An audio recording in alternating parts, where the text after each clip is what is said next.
ویسے تو قوانین 11 ہیں، وہ قوانین جو ٹائم بارڈ ہیں، ہم نے کہا کہ ان پر ہمیں فی الفور ایکشن لینا چاہیے تاکہ جو ایشیا پیسیفک گروپ ہے ان کو بھیج دی جائے ہماری کارروائی، ہماری اصلاحات، اور وہ اپنی رپورٹ مرتب کر کے جو پلینری کا سیشن ہونا ہے اکتوبر میں وہاں پیش کر سکے اور اس پر وہ فیصلہ کر سکے۔ یہ ہے بیک گراؤنڈ جس کے تحت یہ قانون سازی کی جا رہی تھی اور درکار ہے۔ اب اس میں ہم نے اپوزیشن سے درخواست کی کہ تعاون فرمائیں، اور انہوں نے آمادگی کا اظہار کیا، لیکن ان کی آمادگی جو تھی وہ مشروط تھی، اور شرط جو انہوں نے عائد کی وہ یہ تھی کہ اگر فیٹف پہ آپ ہم سے قانون سازی کروانا چاہتے ہیں تو نیب لا پر آپ ہمارے ترامیم قبول کریں۔ ہمارا ان سے یہ تقاضا تھا کہ ہم گفتگو کے لیے تیار ہیں، لیکن ایک چیز ہے جس کی قومی نوعیت ہے، نیشنل انٹرسٹ کی چیز ہے، اور دوسری چیز جو ہے اس میں پرسنل ریلیف یا پرسنل جو انٹرسٹ ہے وہ ہمیں اس کی جو ہمیں عجلت اور تقاضا اور مجبوری دکھائی دے رہی ہے۔ Do not equate one with the other, اس پہ بات کرنے کو تیار ہے، لیکن ان کو ڈی لنک کیجیے، کیونکہ 10 سال آپ حکومت میں رہے ہیں، اور 10 سالوں میں اگر آپ یہ قانون سازی پی پی پی اور نون مل کے نہیں کر سکے تو پھر 10 گھنٹوں میں آپ ہم سے توقع کر رہے ہیں۔ بہر نو ہم پھر بھی تیار ہیں، آئیے مل بیٹھ کے گفتگو کرتے ہیں۔ اور ہم نے جیسے کہ خواجہ صاحب نے فرمایا، ہم نے کئی نشستیں کی کہ کسی نتیجے پہ پہنچے۔ ہم نے ان کو ایک مسودہ پیش کیا، انہیں پسند نہیں آیا، ہم نے کہا آپ اپنا پیش کریں۔ جو انہوں نے ہمیں پیش کیا اور ہم نے اس کا مطالعہ کیا، اس میں تقریباً 34 وہ ترامیم کا تقاضا کر رہے تھے، اور ہم نے کلوز بائی کلوز ایک ایک ترمیم پر گفتگو کی۔ گفتگو کے بعد ہم نے ان کا احاطہ کیا تو اس کا نتیجہ یہ نکلا، میں نے کہا ایسے کیجئے، آپ اپنی گفتگو کر لی ہے، شہزاد پر بیٹھے ہیں یہاں، میں نے کہا ہاتھ کھڑے کریں، فاتحہ پڑھ لیں۔ فاتحہ اس لیے پڑھ لیں کہ اس کے بعد تو نہ یہ قانون ہے، نہ احتساب کا عمل رہتا ہے، اور یہ سارا عمل جو ہے اور یہ ساری ایکسرسائز بیکار ہو جائے گی۔ ہم بالکل کسی وچ ہنٹنگ کے قائل نہیں ہیں، ہم بالکل سمجھتے ہیں کہ اکراس دا بورڈ اکاؤنٹیبلٹی ہونی چاہیے۔ یہ جو تاثر دینے کی کوشش کر رہے ہیں کہ ہم کسی ہم سے جو منسوب لوگ ہیں ان کو رعایت دینا چاہ رہے ہیں، ہرگز نہیں، کوئی کسی کو رعایت دینا مقصد نہیں ہے۔ جو کرے گا تو بھرے گا۔ آج بھائی صاحب نے کہا کہ جی آپ کیسی شک ہونی چاہیے کہ آپ نہر سے آزاد ہے۔ میں نے کہا ہم نے گاجریں کھائی جو نہیں ہیں، الحمدللہ، گاجر کھائی ہوتی تو پیٹ میں درد ہوتا، اس لیے آزاد ہے۔ اور یہ نہیں کہ ہم حکومت میں تھے، مشرف دور میں اپوزیشن میں تھا، پچھلے دور میں اپوزیشن میں تھے، حکومت میں نہیں تھے، طویل عرصہ اپوزیشن میں رہے ہیں۔ الحمدللہ دامن ہاتھ نیت صاف ہے تو جواب دہ کل بھی تھے، آج بھی ہیں اور صاف ہیں۔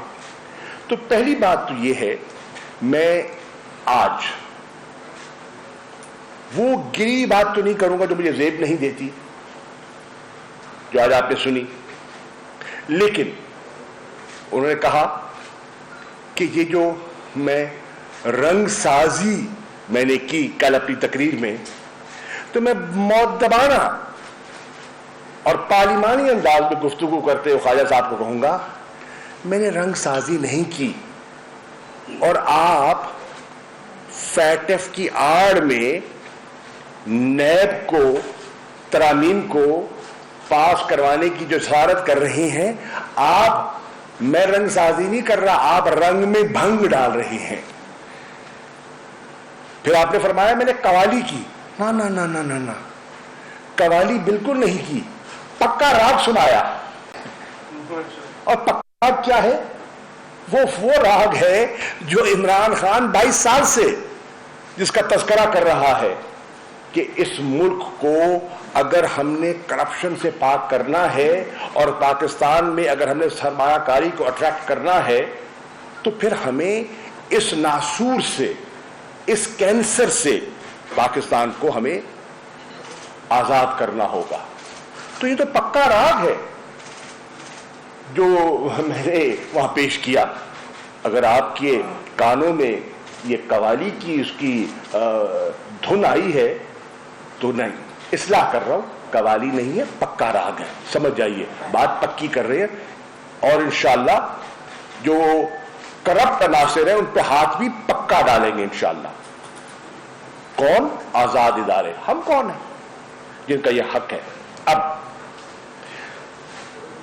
مختصر میں چاہتا ہوں کہ شہزاد اکبر صاحب نے اس پہ گفتگو کرنی ہے. مختصر یہ کہنا چاہتا ہوں کہ دیکھیے, مفادات آپ کو اپنے عزیز ہیں. پاکستان کے انٹرسٹ کو سامنے رکھتے ہوئے بلیک میل مت کیجیے, بلیک میل مت کیجیے. اور نہ یہ گورنمنٹ بلیک میل ہوگی, نہ ہم بلیک میل ہوں گے. یہ قانون پاکستان کے مفاد میں ہے جو ہم نے آج پیش کیے ہیں. اگر آپ پاکستان سے خیر خواہ ہیں, جو یقیناً ہوں گے, میں بالکل کسی کی نیت پر شبہ نہیں کروں گا, تو پھر آپ پاکستان کی خاطر قانون سازی کیجئے اور ان دونوں کو ڈی لنک کیجئے, ڈی لنک کیجئے, مت جوڑیے. اپنا موقف پیش کیجئے, نیب پہ گفتگو کیجئے. گفتگو کے لیے تیار ہیں. بائیکاٹ کس نے کیا گفتگو کا؟ ہم نے تو نہیں کیا, ہم تو بیٹھے ہوئے تھے. نشستیں چھوڑ کے کون گیا؟ آج اسمبلی میں کس نے کہا کہ کوئی کمیونیکیشن نہیں ہوگی؟ ہم نے تو نہیں کہا. میں نے تو آج بھی کہا کہ سیاست میں دروازے بند نہیں ہوتے, گفت و شنید ہوتی رہتی ہے, بات بنتی ہے, نہیں بنتی, بڑھتی ہے, جمود طاری ہو جاتا ہے, لیکن پھر بریک تھرو بھی ہو جاتا ہے. تو بردباری سے, حوصلے سے بات سنیے اور سنائیے. ہم ہر معقول بات سننے کے لیے تیار ہیں, لیکن آپ چاہتے ہیں کہ بالکل وہ 14 سال کا وہ پیریڈ وہ حذف ہو جائے اور وہ 4 ٹرمز کی جو کارستانیاں ہیں ان پہ پردہ پڑ جائے, تو وہ ہمارے لیے, یہ پی ٹی آئی کے سپورٹر کے لیے, ووٹر کے لیے ہضم کرنا مشکل ہوگا. تو میں اپنی بات کو مختصر کرتے ہوئے صرف اتنا کہوں گا کہ اپنی ریکارڈ کو درست کرنے کے لیے 2 باتیں کی. اور تیسری بات ایک پرسنل کرنا چاہوں گا کیونکہ اسمبلی میں موقع نہیں مل سکا. انہوں نے کہا کہ 2013 میں شاہ محمود صاحب ہمارے پاس آئے تھے, آپ نے بلایا تھا, مسلم لیگ نون میں شمولیت کی دعوت دی تھی آپ کے قائد نے, اور میں ان سے ملا تھا, پرانا تعلق ہے ان کے ساتھ, اور میں نے کہا تھا کہ پیپلز پارٹی تو چھوڑ چکا, فیصلہ کرنا ہے کہ کیا مستقبل کا فیصلہ کروں. عمران خان صاحب سے میری گفتگو جاری ہے. آپشنز میرے پاس پی ایم ایل این کا بھی ہے, پی ٹی آئی کا بھی ہے, پر یہ بہت بڑا فیصلہ ہے اور یہ میں اجرت پہ نہیں کر سکتا. اپنی لیڈرشپ سے پوچھیے, مجھے تو فورن منسٹرشپ آپ نے آفر کی تھی. ریکارڈ پر کہہ رہا ہوں, ریکارڈ پر کہہ رہا ہوں, مسلم لیگ نون نے مجھے وزارت خارجہ آفر کی تھی, میں نے اس آفر کو قبول نہیں کیا. میں تحریک انصاف میں شامل ہوا اور بہت سے اس وقت کے سیاسی پنڈتوں نے کہا بہت غلط فیصلہ کیا ہے, اس پارٹی میں شامل ہو گئے جس کا مستقبل ہی نہیں ہے اور اتنا بڑا ایک بالکل بنی بنائی کھیل چھوڑ رہے ہو. تو میں نے کہا کچھ فیصلے اللہ پہ چھوڑے جاتے ہیں. میں نے عمران خان کو جوائن کیا ٹو بریک دا مولڈ, اور الحمدللہ 2018 میں ہم نے وہ مولڈ توڑا اور قوم نے ہمارا ساتھ دیا اور تحریک انصاف مارز وجود میں آئی, اللہ نے موقع دیا. ہم اپنے بنیادی کور ایشوز پر کمپرومائز نہیں کریں گے, لیکن ہر معقول بات پر ہمارے دروازے کھلے ہیں. شہزاد بھائی. جی شکریہ. السلام علیکم. اس وقت جو سب سے اہم ایشو ہے فیٹف کا, میں اس پہ تھوڑی سی روشنی ڈالنا چاہوں گا، پھر میں آپ سے نیب کا جو بل ہے اپوزیشن کا، اس کی کچھ تفصیلات آپ کے سامنے پیش کروں گا کہ اصل میں ان ترامیم کا جو 34 ترامیم ہے ان کا مقصد کون ہے، کیا ہے، اور اس کے بینیفیشریز کون ہیں۔ لیکن سب سے پہلے یہ دیکھنا پڑے گا کہ آج پاکستان فیٹف کی لسٹنگ کو لے کے جس پوزیشن میں کھڑا ہے اس کے پیچھے اسباب کیا تھے۔ پاکستان گرے لسٹ میں فائنلی 2018 میں داخل ہوا، اس وقت ہماری حکومت نہیں تھی۔ گرے لسٹ میں جانے کے لیے یہ نہیں ہوتا کہ اچانک کوئی ایک ایونٹ ہو اور آپ گرے لسٹ میں چلے جائیں، it is actually chain of events, ایک پورا سلسلہ چلتا ہے میل ایڈمنسٹریشن کا، ناکامیوں کا، کوتاہیوں کا، اور ان چیزوں کو نہ کرنے کا جو ایک فعال ریاست کو ادا کرنی چاہیے، حکومتوں کو ادا کرنی چاہیے۔ 2018 سے پہلے آپ دیکھیے کس وجہ سے پاکستان گرے لسٹ میں گیا۔ جب اس ملک کے حکمران اس کام میں خود ملوث ہوں جس کام کے روکنے کا تقاضا آپ سے پوری عالمی برادری کر رہی ہو، اور وہ کام کیا ہے؟ آج بھی وہی وجہ تنازع بنا ہوا ہے۔